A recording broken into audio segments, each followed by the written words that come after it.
الاخوه السلام عليكم.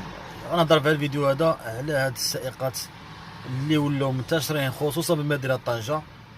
الشيافر كاملين كيقربوا على خدمه، والشيافر بزاف كيدفعوا لهاد الشركه ديال الزا هنا في طنجه وما كيعيطوا لهمش، ما كيقبلوهمش.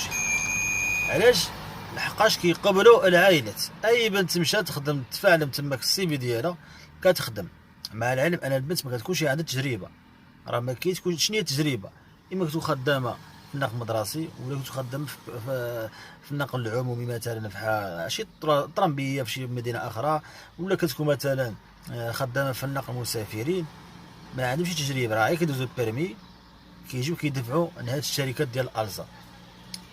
اما بالنسبه للسائقين الدراري كيكون عندهم تجربه في الترونسبور، يقدر يكون عندهم تجربه في النقل المسافرين، مع ذلك كيدفعوا لهاد الشركات ما كيعطيولهمش، ما كيقبلوهمش. علاش؟ لحقاش كيدخلوا العائلات. راه مشكل كبير هادشي. علاش قوات البطاله